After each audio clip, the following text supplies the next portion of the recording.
Hello, I'm Halcyon. Sons of the Forest can be a very intimidating game, especially if you're bonkers like me and play on the hardest difficulty, but I hope that with the tips and tricks I share today, you will be able to overcome the perils of this dangerous island and at the very least, survive your first day.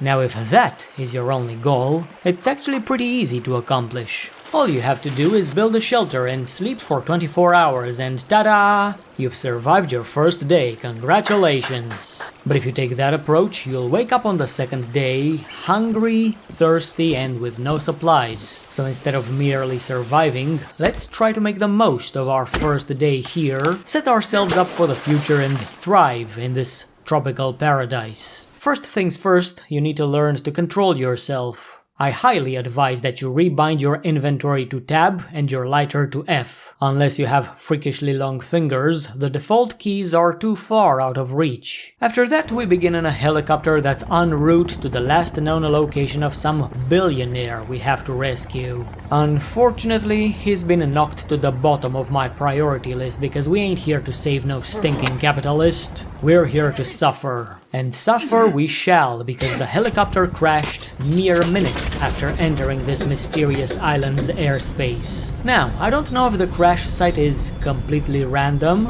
or if it depends on how long you take to read the mission debrief on your laptop. On my first attempt, I washed up on the shore of Impaler Beach. Next time I crash landed in the middle of the forest, and third time I wound up in the snowy mountains, with the helicopter falling on my face. I don't know how anyone can survive that. I probably didn't and went to heaven. That would explain the gorgeous view.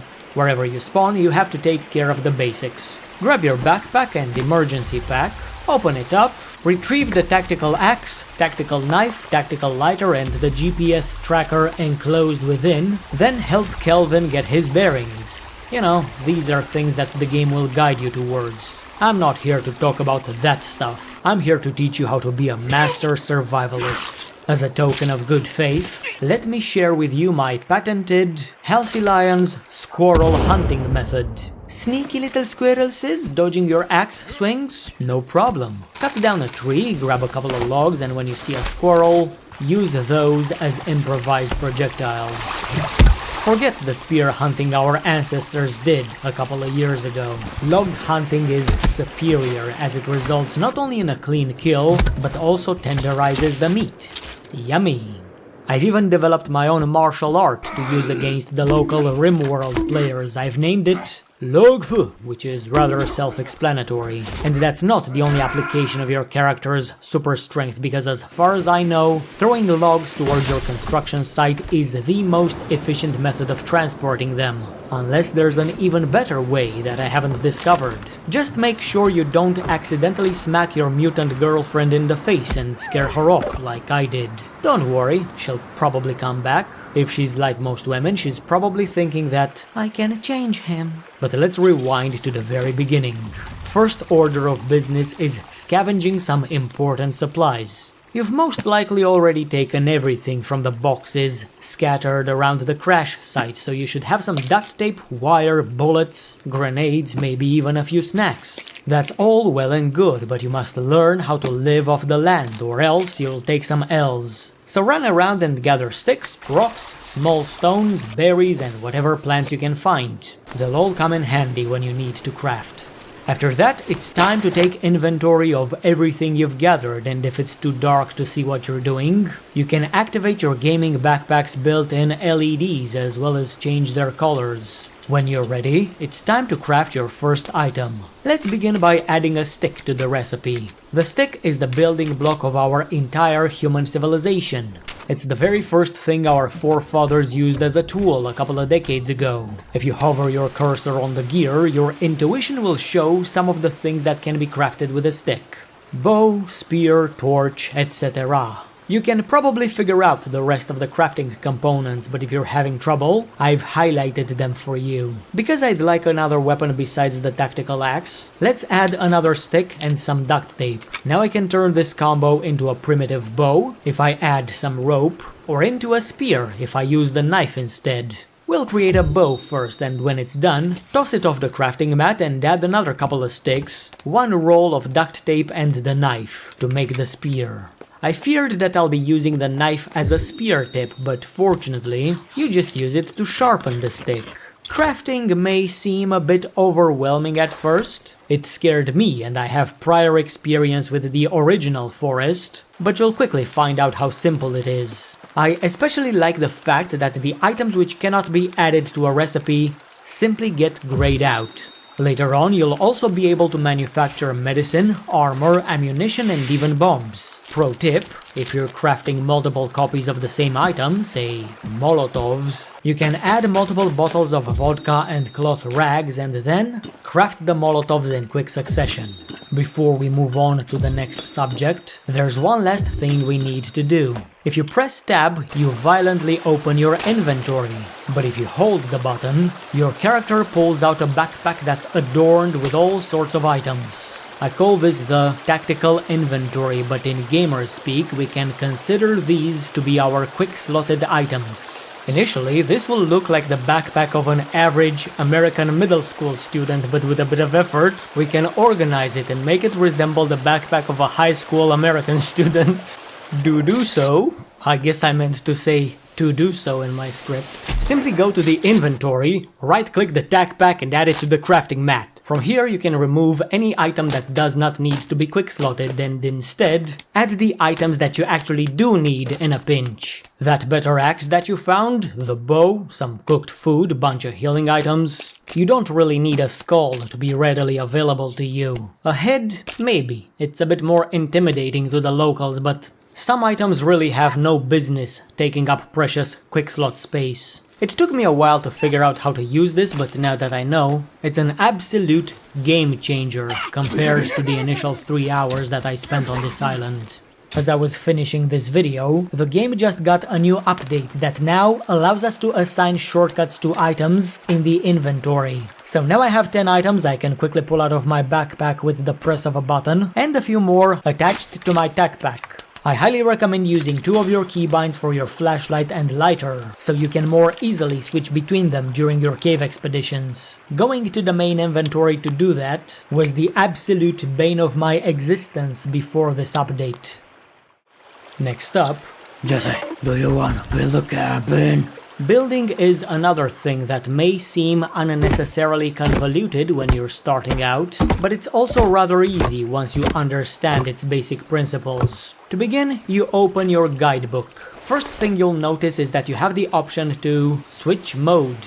This had me scratching my head for a few minutes, but I eventually figured out that on the right side you have free building instructions, and on the left side you have blueprints. Because we need a basic shelter now, let's see how to build one. According to the instructions, we need a tarp. Select it if you have one in your inventory, look down and you can place it wherever and however you want. You can even rotate it with Q and R if you want to feel like an architect. Then you simply grab a stick from your inventory and click the corners of the tarp, with these arrows guiding you how to do it. Easy peasy, you now have a shelter where you can save your game and go to sleep. And if you play on hard mode, you'll have to make a habit out of saving often because the combat is brutal. We'll get to that too by the end of this video, but for now, let's keep talking about construction. By this point, it's probably getting dark and starting to get a bit chilly. Time for a campfire. Grab stick, look at the ground. If it looks like this and you click, you will have just stuck the stick in the ground, but that's not what you want. What you want to do is right click, so that the stick looks like it's broken, and then left click to start building your fire. You don't need to break 2 sticks, but the fire lasts longer if you do. And if you want it to last even longer, you can grab some rocks and place them around the sticks. This is what cavemen had to do a couple of centuries ago if they wanted to cook their food. Hey, looks like you got the hang of this. That's how free building is done, and once you understand its basic principles, you'll figure out the rest in no time. And if you can't quite figure it out, I'll make a guide for it soon. If you want to stay tuned for that, you can subscribe to the channel. As for the blueprints, they're even easier. Let's assume you didn't find a tarp, but you still need a quick camp for the night. That's what the hunting shelter is for. Click the blueprint, place it wherever you want, then gather the required materials and add them to the Phantom. Slowly but surely, you will have built your first shelter. And if you'd rather not do that, preferring instead to focus on more important matters, you can have Celsius build it, although you'll have no say in where he places it. In addition to that, this guy can also help you accomplish a wide variety of tasks. He can be sent to gather berries, sticks, rocks, and even logs for you, so that you can focus on what truly matters. But trust me when I say that this guy is an absolute unit of temperature measurement. Your character may be strong enough to send a 20-kilo wooden log flying for 5 meters with a single hand, but Fahrenheit puts the world's most renowned fisherman to shame. If you send him to get fish, he will head over to the nearest freshwater source, lie in ambush, and then pounce on the very first swimmer he sees, grabbing it with his bare hands, snapping its neck and then giving it to you. And he'll do that 5 times in a single hour, maybe even more. I don't know, I told him to take a break after I put him to work all day long. That's a bit overpowered in my opinion, but I don't mind. But even so, be careful. If you send him to gather sticks and drop them near your base, he might be doing that for so long that he'll also drop your frame rate into the negatives. Never happened to me, but I've heard some people voicing that complaint. I would never have such a problem because I build special storage to hold my sticks and stones and broken bones, and then tell Kelvin to gather until they're all filled up. It's good to have this dude around. He has a positive attitude and he's rather handy, figuratively speaking, but literally, Virginia wins that contest hands down. She'll be a bit skittish at first, much like a cat, observing you from a distance, sussing you out, hiding behind trees, stalking you from the bushes. But if you don't sprint towards her with a grin on your face and an axe in your hand every time she shows up, she'll eventually join your camp. Autistic Mutant Ballerina GF is something I never even realized I wanted, till now. And I'm willing to bet that she's at least 50% better at ballet compared to others in that profession. But because of her pampered background, she won't be doing any menial tasks for you, like Kelvin. But unlike Kelvin, she can actually help you in combat if you find her a shotgun and a pistol. She can wield both at the same time and defend you from the natives. I haven't gotten that far, but I did, in a sense, recruit her, when she allowed me to place a GPS locator on her. So now I know where she is at all times. Can't give her orders just yet, maybe I'll never be able to, because she does whatever she wants. Luckily for me, she only wants to bring gifts and lead me to interesting locations, such as this skull monument that contained a stun baton, or the campsite where I found a modern axe. Thanks to her, I also discovered that loot crates actually respawn given enough time. But I sense that you have had a question for me for quite some time. Where did you pick up a GPS locator? Short answer, exploration. Long answer, these flashing purple things show me the locations of my fallen squad mates. I simply went towards the nearest one, retrieved the body, as well as the precious loot that was hanging around, and then asked my squad mate if I can take his GPS locator for myself, since he has no further use for it. He didn't object when I grabbed it, and when the billionaire's daughter got the courage to approach me, I simply placed it on her. In addition to those signals, your GPS tracker will also display nearby caves, which contain the really good shit, but I'm too much of a pussy to venture into one of those since the last incident. That was Writer Hal. Talker Hal has already visited 2 of those caves, killed countless mutants and found a rebreather, a stun gun and a grappling hooker. First 2 items are found in the cave near Impaler Beach, the other one takes too long for me to give directions. Finally, but also the first ones I've noticed, are the green signals that indicate points of interest. Not all of those will be accessible at first, but those that are contain some really good stuff, such as the 3D printer, which can be fueled up with the printer resin you've likely come across and then manufacture a variety of useful items. Arrows, a water canteen, a sled, couple of grappling hooks, and even a red mask that scares the shit out of the locals for 20 seconds. After which they attack you and you'll be helpless to retaliate because your right hand isn't holding a weapon. However, if you select the axe and then grab the mask, you can quickly switch back to the weapon by dropping the mask back in your backpack with G. You can also 3D print a weird item called Tech Mesh that can be assembled into a badass suit of armor when combined with wire, batteries, and a circuit board. Hello everybody and welcome back to Linux Tech Tips. To obtain circuit boards, you have to carefully disassemble every laptop and jukebox that you find.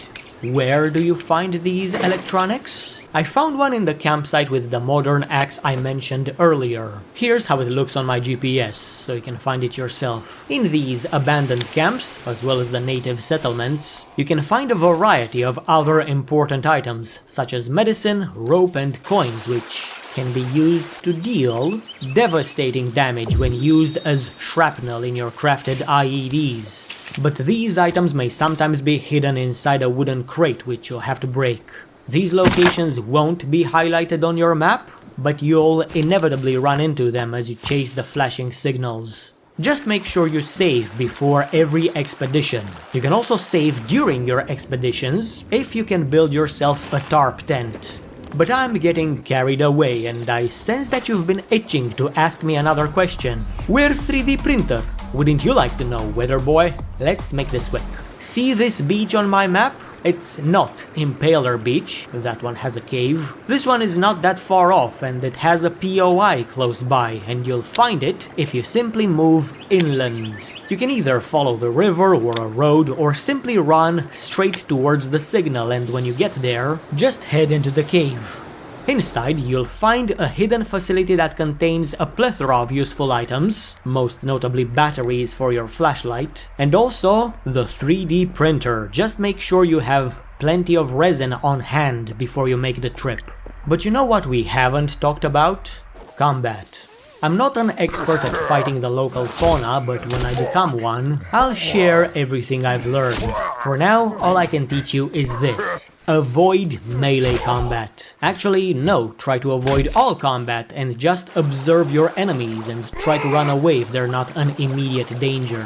But if you have to fight, try using ranged weapons, such as the bow, crossbow, slingshot, or thrown spears. The thing that works for me best is letting them charge forth, and when they're close, I shoot an arrow in their chest cavity, or their heads. At the very least, they get staggered, and if you're lucky, they'll just fall over and die. I often find myself using Mongol tactics, except I don't have a horse. If you have molotovs or grenades, don't be afraid to use them, you can restock them rather easily, but I recommend you save at least a couple of those for the big scary monsters, instead of wasting all of them on the monkeys. And if you're forced into melee, just stay on the defensive, observe the enemy, and if you think you can retaliate after parrying one of their attacks, do it quickly, then raise your guard once more and back off. If you're fighting one-on-one and you manage to stagger your enemy, do not relent until your stamina says otherwise, but if you manage to get him on the ground, you can finish him off with a heavy attack. You may also use heavies in the middle of combat, preferably after you stagger with a light. And since you're mostly relying on the axe, try to aim for their extremities, because as it turns out, enemies have difficulties fighting when they're missing an arm or a head. Do take care when they feign a retreat. You're not the only one using Mongol tactics. If you chase after them and try to attack, they'll slap your knees off. But you know what will mess you up the most? Flanking maneuvers. Always keep moving, because these pinche pendejos are very sneaky. I once fought a pack of clothed men, only to get my ass literally kicked by a juggernaut of the painted folk. On an unrelated note, I'm still trying to come up with names for all these tribes. These guys, for example, are the monkeys. And one last tip that I've discovered since writing this guide, you can learn what attacks the enemies are using and block until you find an opening. As an example, the Gaping Maw can be hit at least twice after executing his triple swipe. Oh, and expect to get hit. A lot. Best to have some meds at hand, preferably quick-slotted into your tack pack so that you can pop some pills when your health inevitably gets low. Just don't get hit while healing or else the effect gets cancelled even if you block. And if you're out of meds, you can craft herbal mixes out of aloe vera, yarrow and horsetail which regen your health, and by the way, if you find seeds for these plants, you can drop them in a planter and grow them at your base, instead of going out to scavenge every time you run out. And if you didn't find any of those, you can simply recover some vitality by eating cooked food. You can either hang some fish on the drying rack, or put some squirrel meat on the campfire, just make sure it doesn't get burnt or else you'll lose your gains. You're also free to adopt the local diet, but only do so as a last resort. That sort of food isn't great for your health. As for water, it's all safe to drink, as long as it's from a pond, a lake or a river, without even having to boil it first. Don't worry about mud and tadpoles. Think of those as extra minerals and proteins. The first hominids did the same thing a couple millennia ago, and you don't hear them complaining. Just make sure you keep yourself well fed, hydrated and rested, or at the very least, heavily caffeinated, because if you don't take care of yourself, your stamina will be severely limited and you won't be able to put up a fight. And the longer you survive, the more you'll increase your strength, indicated by this icon over here. As you eat good food, chop down trees or crack skulls, you'll make progress on this bar, and if you pay attention when it fills up, you'll notice that you gained an extra level, which increases your health as well as the damage you deal in combat and the speed with which you cut down trees. I suspect my character wouldn't have survived the cave expeditions if he didn't spend a few days training his strength by building a house for his mutant wife. This is the only instance I can think of where simping actually had a positive effect. And if you happen to fall in battle, don't worry. The cannibals won't let a good meal go to waste. If you're in good condition, they'll invite you over for dinner, which gives you the chance to cut yourself down and make your escape. Don't forget your backpack though. I think they won't attack you when you're retrieving it. But if you get downed a second time, it's game over for you. You get 1 second chance per day, so try to get some rest before your next encounter. But if you're feeling especially ballsy, you can even attempt to sneak back into their camp to gather whatever materials you spotted while you were tied up. Once we get good at combat, we'll find ourselves stacking bodies by the dozens. Master Skywalker, there are too many of them. What are we going to do? There's only one thing we can do. We ablaze the fire, make it burn them. Doing so will leave behind a few bones that you can turn into furniture or even armor. Bone Corp. The enemies of today shall be the armor of tomorrow. Lastly, I have to mention that some enemies drop these skin pouches which contain a variety of useful items, such as medicine, duct tape or coins, among many other things. Anyway lads, that's about all I can share today. While working on this guide, I kept finding out more and more things that I wanted to add here, but if I kept going, I would have ended up with another 50-minute long behemoth of a video that takes an entire month to edit, and by that time, the game's relevance is certain to drop by 90%. I can't afford that. And if you're new on this channel, you may notice that this is not one of those quick and easy guides that go like, you go here, you do this, and then you get this, okay bye. Nor is it a top 10 things I wish I knew about this game. I have nothing against that format. In fact, it's a lot easier to produce, and I might start doing those kinds of videos myself because my current style is unsustainable for a small channel like mine. But if you wish to support this style of video, you can do so by pressing the like button and maybe even subscribing to the channel. It doesn't cost you anything and it will keep you up to date with my upcoming guides for this game. I also have a Patreon, if you like the idea of wasting $1 per month on absolutely nothing, but I am done making demands, or rather, suggestions. I hope you've found this video helpful and I will see you next time. Thanks for watching and have a great day.